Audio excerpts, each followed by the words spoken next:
है कि मायावती के साथ ब्राह्मण कभी नहीं जाएगा, कि मायावती एक क्रूर महिला है कि वही ब्राह्मण उनके साथ जाएंगे जो पद के लालची होंगे, जिनको टिकट चाहिए या जिनको कुछ चाहिए वही जाएंगे, अन्यथा ब्राह्मण उनके पास जाएंगे नहीं। तो लोग स्वयं जातिवाद में आकंठ डूबे हुए हैं, जैसे सपा है, बसपा है, कांग्रेस तो भटक रही है कि कोई हमारे साथ आ जाए।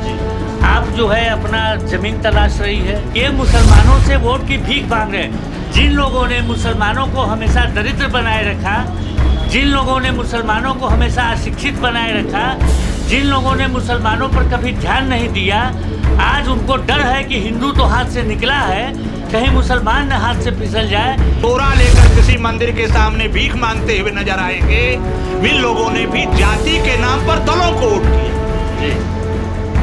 तो जाति यह एक समझिए थ्योरेटिकल क्वेश्चन है, यह मन बहलाने का तरीका है। वोट पड़ेगा जातीय के नाम पर। राहुल हुए या आपके लालू जी के लड़के हुए, इन लोगों को बनी बनाई सारी ग्राउंड मिली है, 5-5 करोड़ की कारें मिली हैं इनको। ये कभी साइकिल पे चले नहीं, कभी 300 रुपए के मकान पे किराए में रहे नहीं, अरबों रुपए की खरबों रुपए की इन लोगों की संपत्ति है। तो ये जमीनी नेता नहीं। प्रियंका भाभी जी को सब लोग प्रियंका गांधी कहते हैं, तो कैसे वो गांधी हो गई? प्रियंका भाभी हमारी, और इसी तरह जो है वो चलती रहती हैं। और ये लोग चूँकि फ़ायदा लेना है गांधी टाइटिल का, तो वो गांधी का और उसी का अनुसरण ये लोग कर रहे हैं, उसी का लालू का परिवार कर रहा है। और जहाँ तक आपने संपत्ति की बात कही है, तो अरे ये लोग तो बहुत संपत्ति बना करते हैं, लेकिन ये भी एक दुर्भाग्यपूर्ण है। इस पर भी मोदी जी को विचार करना चाहिए कि 7 साल पहले मोदी जी कहते थे कि वाड्रा के पास इतनी संपत्ति, इनके पास इतनी संपत्ति। आप एक बार हिम्मत करके अंदर तो करिए इन लोगों को। जय हिंद दोस्तों, मैं सुधीर सिंह और आप देख रहे हैं प्रचंड भारत। और आज मैं हूं पप्पू के चाय की दुकान पे, जिसको अड़ी बोलते हैं काशी की भाषा में। और यहां पे काशी निवासियों से आज हम बात करेंगे, जो कि संसदीय क्षेत्र है माननीय प्रधानमंत्री जी का, और योगी के कार्यकाल के बारे में, क्योंकि 2022 में चुनाव होने वाला है यूपी का। तो उसी के सिलसिले में सबसे हम बात करेंगे, सबकी राय जानेंगे कि काशी वाले क्या चाहते हैं, कैसा विकास हुआ है और ये लोग कैसे देखते हैं इस चुनाव को। पहला प्रश्न आपसे ये है कि 2022 का इलेक्शन आ रहा है। माननीय योगी जी 4 सवा 4 साल से मुख्यमंत्री हैं उत्तर प्रदेश के। तो कितना बदलाव आप काशी में देख रहे हैं इन 4 सालों में? देखिए, काशी में बदलाव तो बहुत हुआ। जैसे विकास काम, बिजली 24 घंटा मिल रही है, विकास अपने जितना भी योजनाएं बनी हैं, सब योजनाएं धीरे धीरे आगे बढ़ती हुई जा रही हैं। योगी के पहले जो सरकार थी, केंद्र से पैसा आता था लेकिन विकास कार्य यहाँ होता नहीं था, बिजली मिलती नहीं थी। जबकि हिंदुस्तान में ये रहा है कि जो वीआईपी क्षेत्र होते हैं वहाँ 24 घंटे बिजली मिलती है। जैसे इंदिरा गांधी थी तो रायबरेली में 24 घंटे मिलती थी, लेकिन मोदी के प्रधानमंत्री बनने के बाद भी बनारस बिजली के लिए तरसता रहा। वो बदले की भावना से सरकारें काम कर रही थी, जिसकी वजह से तो उससे निजात तो मिली योगी के आने के बाद। चूँकि वो भी भाजपा की सरकार थी, तो उसने जो भी सेंट्रल गवर्नमेंट की स्कीम थी उसको पूर्ण रूप से लागू किया और उस पर क्रियान्वयन किया। सर, मेरा दूसरा प्रश्न ये है, जैसे अभी मायावती ने परसों एक अपना बयान दिया है। बयान उन्होंने ये दिया है कि अब वो ब्राह्मणों को लुभाने के लिए यूपी चुनाव में कि कैसे उनको फिर अपने मंच पर लाया जाए। और ये वही मायावती हैं जिन्होंने 2007 में एक अपना कैंपेन चलाया था, जिसमें कहा था कि तिलक तराजू और तलवार, इनको मारो जूते 4। तो क्या ये ब्राह्मण हमारे जो हैं वो भूल गए क्या इस चीज़ को? देखिए, ऐसा है कि मायावती के साथ ब्राह्मण कभी नहीं जाएगा। क्यों?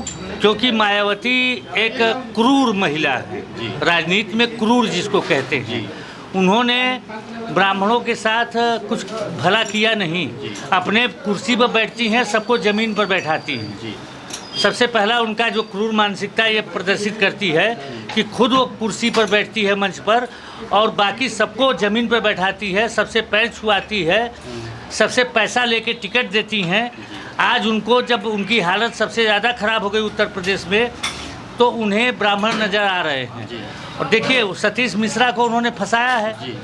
ऐसा है कि वही ब्राह्मण उनके साथ जाएंगे जो पद के लालची होंगे, जिनको टिकट चाहिए या जिनको कुछ चाहिए वही जाएंगे, अन्यथा ब्राह्मण उनके पास जाएंगे नहीं। और एक बात आपको मैं बता दूं, कोई भी दल हो, कोई भी नेता हो, अगर ये कहता है कि मैं इस जाति का सम्मेलन करा के वोट ले लूँगा, जनता इतनी बेवकूफ़ नहीं है। आज ब्राह्मण हो चाहे कोई भी बिरादरी हो, बहुत जागरूक हैं, उनको मालूम है कि कहाँ वोट करना है और वो वहीं वोट करेंगे। इनके कहने से नहीं होगा कुछ।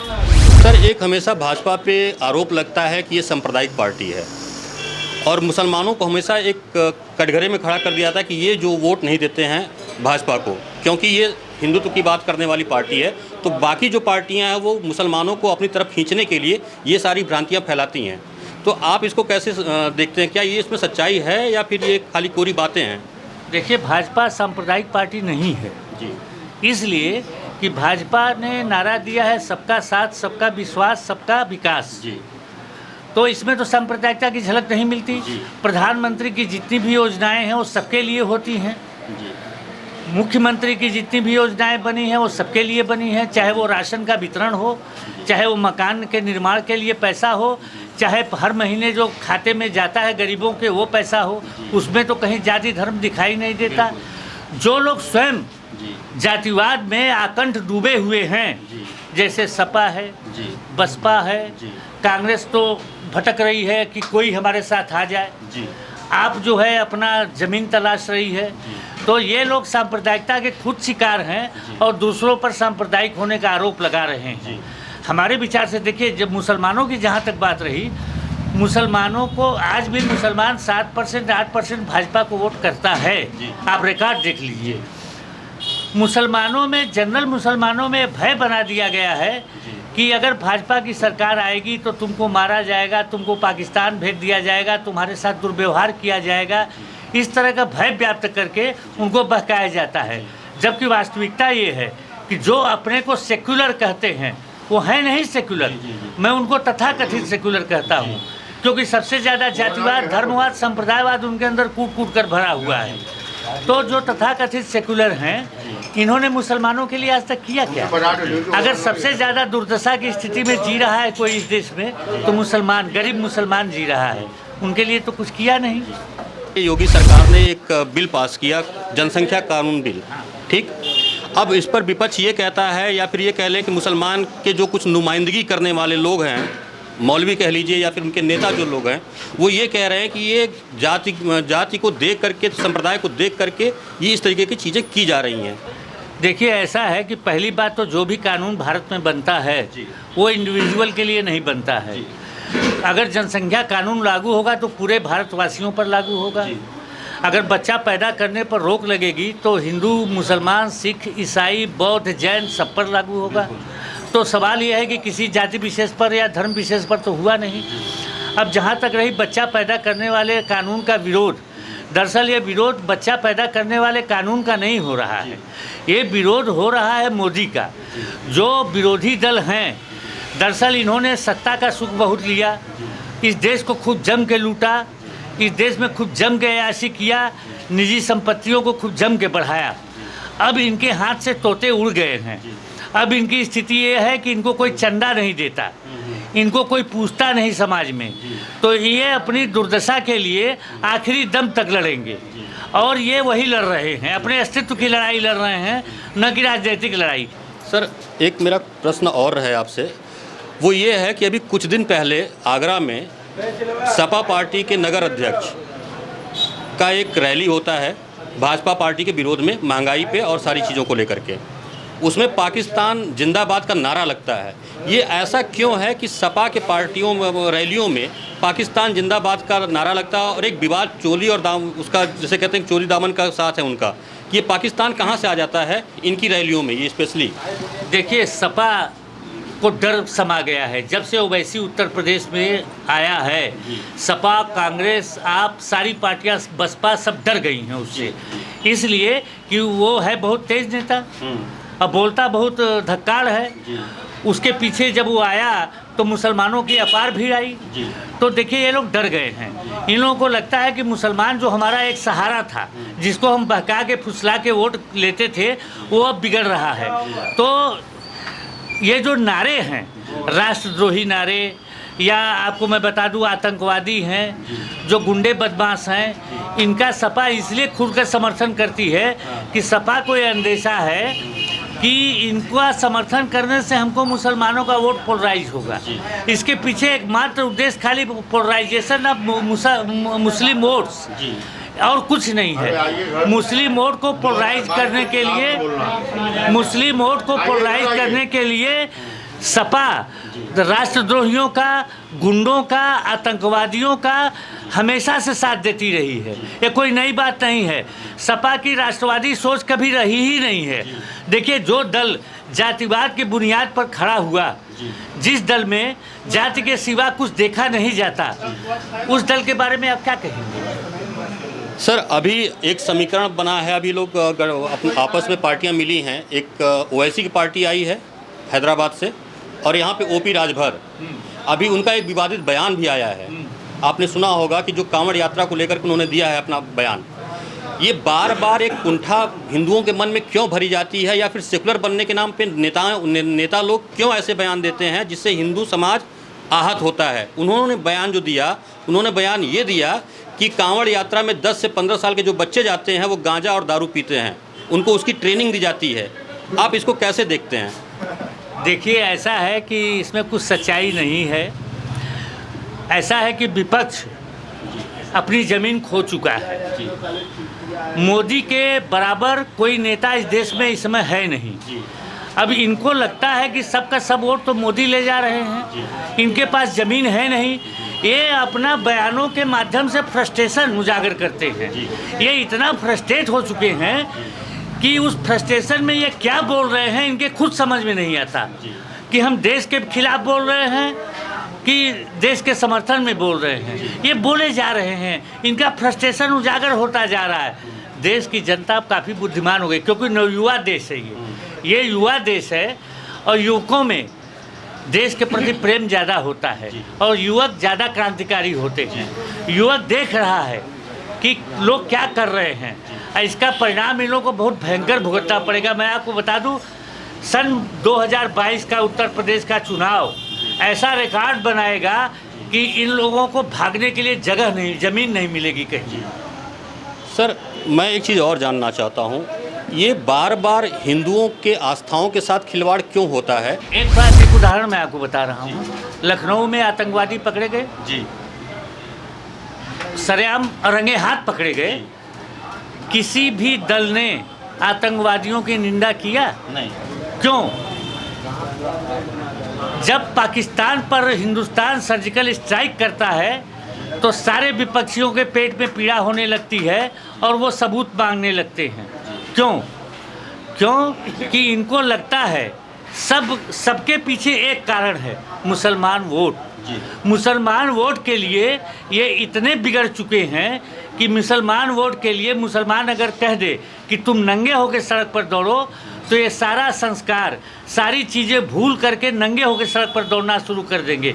ये मुसलमानों से वोट की भीख मांग रहे हैं। पर्दे की आड़ में उसको यही कहेंगे कि ये मुसलमानों से वोट की भीख मांग रहे हैं। जिन लोगों ने मुसलमानों को हमेशा दरिद्र बनाए रखा, जिन लोगों ने मुसलमानों को हमेशा अशिक्षित बनाए रखा, जिन लोगों ने मुसलमानों पर कभी ध्यान नहीं दिया, आज उनको डर है कि हिंदू तो हाथ से निकला है, कहीं मुसलमान न हाथ से फिसल जाए, इसलिए अनाप शनाप फ्रस्ट्रेशन में बोले जा रहे हैं। इसके पीछे एकमात्र उद्देश्य मुसलमान वोट है। हमेशा चुनाव में एक जातीय समीकरण देखी जाती है, कौन बिरादरी कहाँ पे कितनी ज़्यादा है, उस हिसाब से कैंडिडेट उतारा जाता है। चलिए, वो एक दूसरा पक्ष हो सकता है, लेकिन जाति के आधार पर हमेशा हिंदुओं को वर्गीकृत क्यों किया जाता है, बांटा क्यों जाता है? जाति आधार पे जिसको कि भारतीय संविधान में वर्ग शब्द से संबोधित किया गया है, बैकवर्ड क्लासेस, और बैकवर्ड क्लासेस के अंतर्गत शेड्यूल कास्ट भी आता है, जो संविधान के आर्टिकल 15(4) के अंतर्गत, और अनुच्छेद 16(4) में बैकवर्ड क्लासेस जिसके अंतर्गत पिछड़ी जातियां आती हैं। जातियों को संविधान ने वर्ग कहा है। जब हमें लाभ मिलता है जाति के आधार पर तो जातियां बटेंगी। सदियों से इस समाज में जाति के आधार पे सम्मान और अपमान मिला है। शुरू से इनके दिमाग में ये कुंठा भरी जाती है बीजेपी के खिलाफ, इनके जो मदरसे में पढ़ाया जाता हो या फिर इनके जो सामाजिक इनकी जो संरचना है, क्या उसमें ही ये सारी चीज़ें घोल के उनको पिलाई जाती हैं क्या? ऐसी बात नहीं है जी। अगर ये रहता तो 1967 में सम्मिलित की सरकार क्यों बनी, जिसमें समाजवादी भी थे और जनसंघ भी था और कम्युनिस्ट भी थे। 77 में जो जनसंघ का मर्जर हुआ जनता पार्टी में, सारे हिंदुस्तान खास करके हिंदी बेल्ट के सारे मुसलमानों ने जनता पार्टी को वोट दिया। बीजेपी के भी कैंडिडेट जो जनसंघ का कैंडिडेट था उसको भी वोट दिया। 77 में जब शिलान्यास राजीव गांधी करवाते हैं, विश्व हिंदू परिषद शिलान्यास करता है, उस समय भी मुसलमानों को भारतीय जनता पार्टी से कोई एलर्जी नहीं थी।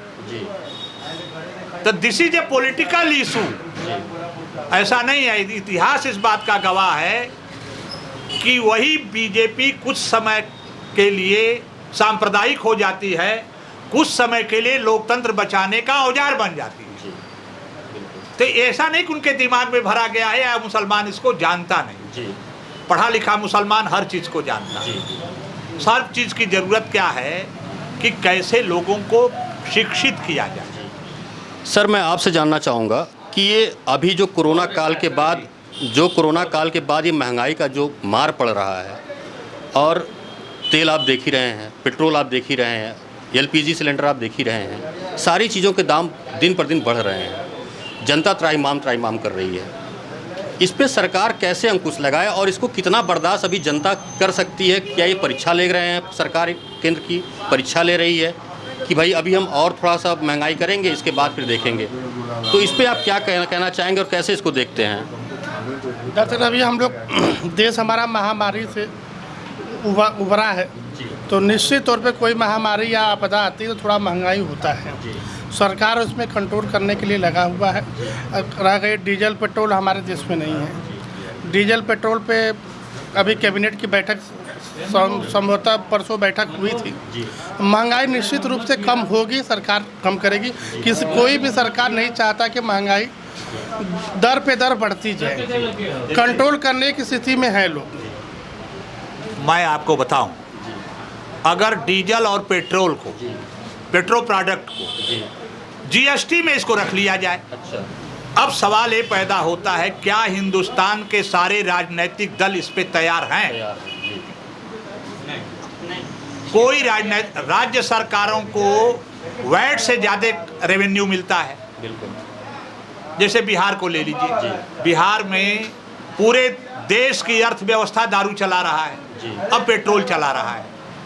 नीतीश कुमार को मैं सलाम करता हूं कि वहां शराब पे पाबंदी है, वहां शराब से रेवेन्यू नहीं आता है, तो उनके पास सबसे बड़ा रेवेन्यू का एक साधन बचता है, वो पेट्रोल और डीजल बचता है। लेकिन अगर सारे देश के राजनीतिक दल सत्ता और विपक्ष के भाव को भूलकर और हर दल का कार्यकर्ता अपने दल पे सत्ता और विपक्ष का दबाव बनावे कि डीजल और पेट्रोल को जीएसटी के अंदर डालो, आज ही इसी वक्त डीजल और पेट्रोल कम से कम 30 रुपया सस्ता हो जाएगा। और एक चीज रह गई, भारतीय जनता पार्टी को इस मुगालते में नहीं रहना चाहिए। महंगाई उसके गले की फांस बन सकती है। अगर इनको ये लगता है, मैं मानता हूं महामारी है, कहां से हम तनख्वाह देंगे? डीजल और पेट्रोल ही है, सारे कारखाने बंद है, सारे जो जितने भी हमारे इंडस्ट्री हैं, कल कारखाने बंद हैं, सारी चीज़ें बंद हैं। लेकिन आम आदमी को ये कहाँ समझ में आता है? जो चीज़ आम आदमी को समझ में आवे, राजनीति में वही भाषा चलती है, आम आदमी के समझ के बाहर है। आम आदमी को गैस का औरतों को गैस का दाम दिख रहा है। कल गैस का सिलेंडर मेरे घर में आया, वो 30 रुपया ज़्यादा महंगा। मेरी पत्नी ने कहा पिछली बार तो इतने में दिए थे। मैं मुस्कुरा रहा था, वो कहा आप क्यों मुस्कुरा रहे हैं, क्यों महंगा मांग रहा है? हमने कहा ये ठीक मांग रहा है, इसे दे दीजिए, इसको 5 रुपया और दे दीजिए। तो ऐसी स्थिति, इससे आम जन को भारतीय जनता पार्टी को समझाना पड़ेगा, नहीं तो हिंदू मुसलमान करते रह जाएंगे महंगाई नीचे से जोगी बाबा की कुर्सी छीन लेगी। 2022 का चुनाव आ रहा है और योगी का अपना एक छवि है, काम करने का उनकी एक शैली है। बहुत कद्दावर नेता माने जाते हैं। जिस हिसाब से वो डिसीजन लेते हैं उस हिसाब से अगर देखा जाए तो कोई भी डिसीजन वो त्वरित लेते हैं, उसके लिए विचार विमर्श नहीं होता है। 2022 का चुनाव काशी वासियों के हिसाब से क्या लग रहा है? किस जनमानस जो आप लोग नब्ज़ पकड़ते हैं, कहते हैं कि भाई काशी वाले नब्ज़ पकड़ लेते हैं चीज़ों के, तो मैं आपसे जानना चाहूँगा 2022 का चुनाव किस करवट होगा, किसकी तरफ झुकाव ज़्यादा लग रहा है आपको? क्या समीकरण बन सकते हैं? देखिए, व्यवस्था में सत्ता परिवर्तन होता रहता है जी। आज से नहीं, जब से संविधान बना है, जब से राजनीति हो रही है, तब से व्यवस्था में आप परिवर्तन देखते हैं। कभी भाजपा की सरकार है, कभी कांग्रेस की सरकार है, कभी किसी की सरकार है, तो चलता रहता है, निश्चित रूप से चलेगा भी।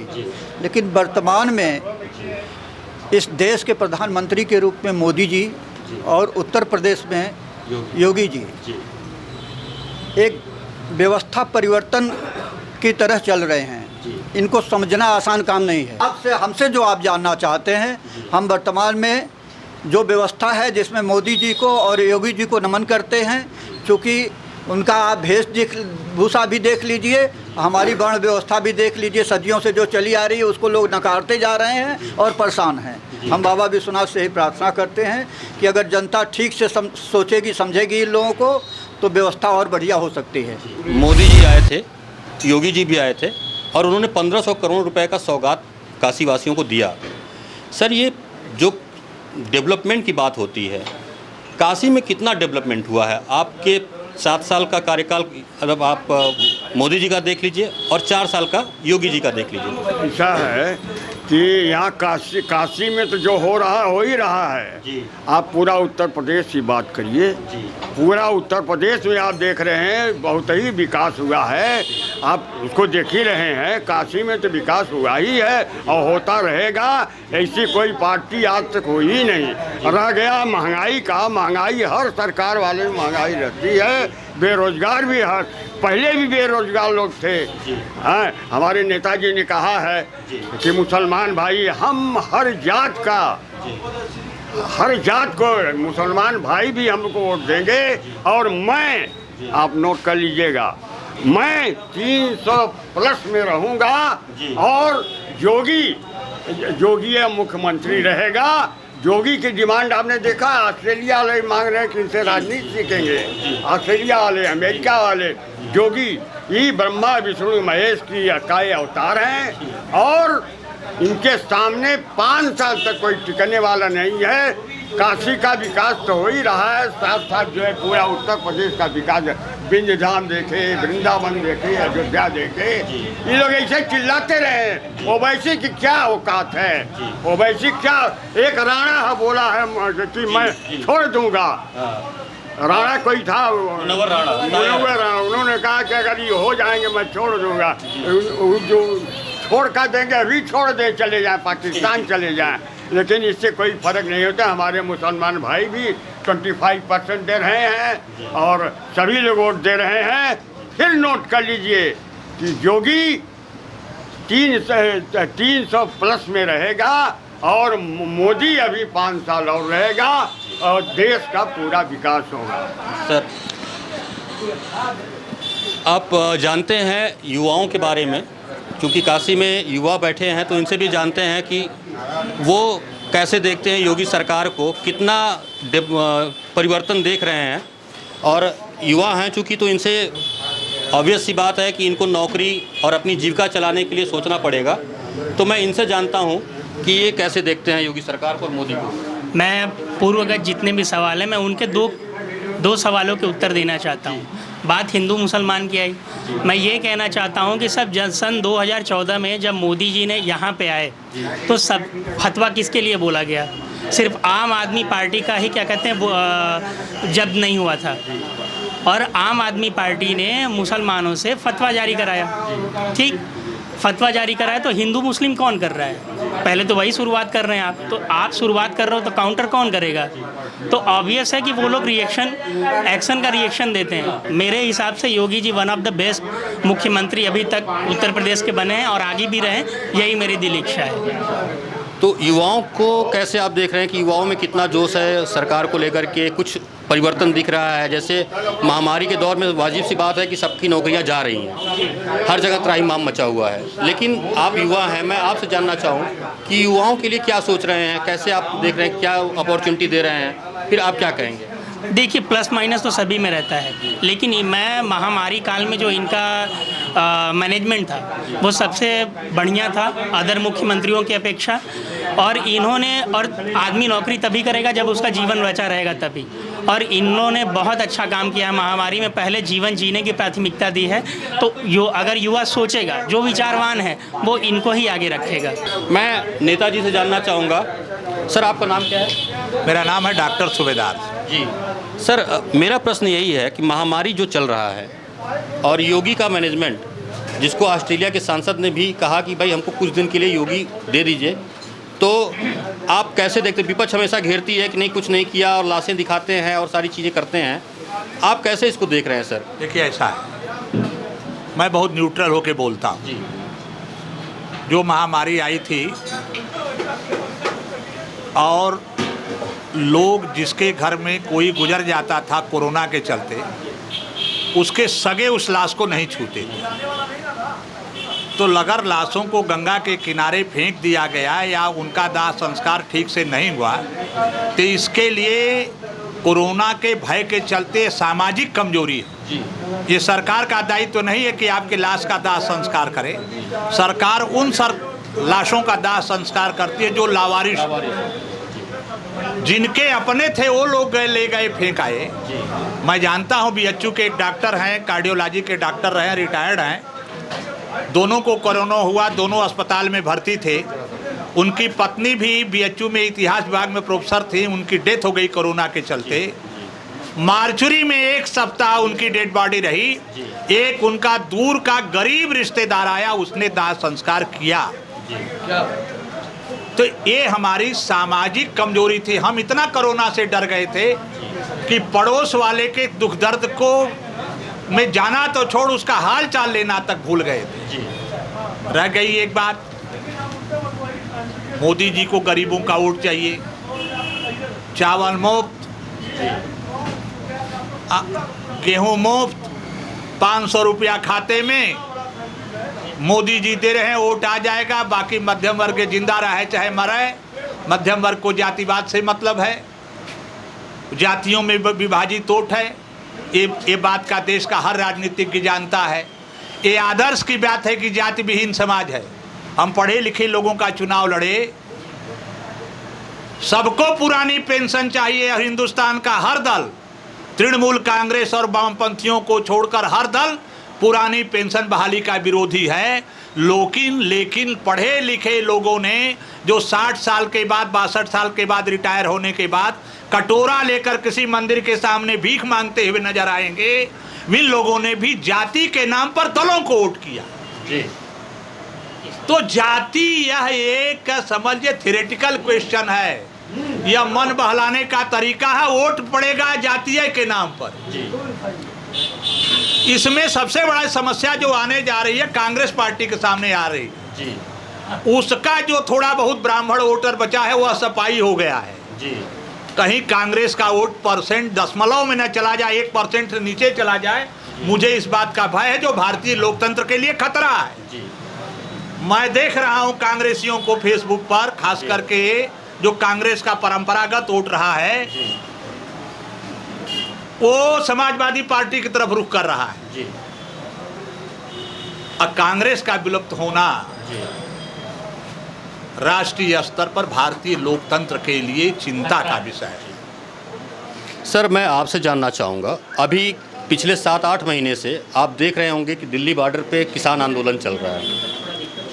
कई बार बातें हुई कई लेवल पे, लेकिन वो विफल रही, और बाद में टिकैत जो किसान नेता कहते हैं अपने आप को, उनके पिताजी भी किसान नेता थे यूपी वेस्ट में, बहुत बड़े किसान नेता थे। लेकिन जो लहजा, जो बात करने का तरीका, जो एक धमकी भरा प्रस्ताव पेश करते हैं टिकैत सरकार के सामने कि सरकार को बात करना है तो इस मुद्दे पे बात करे वरना ना करे। सरकार, उनका कहना कि तीनों कानून ख़त्म करो फिर बात करेंगे, और वो हर बार कुछ न कुछ ऐसा बोलते हैं जिस पे विवाद होता है। सर ये कैसे सुलझेगा ये? देखिए, वो उलझाने के लिए ही ऐसा बोलते हैं, वो सुलझाने के लिए नहीं बोलते हैं। और आपने ये जो बात कही कि उनके पिताजी से तो इनकी कोई तुलना ही नहीं है।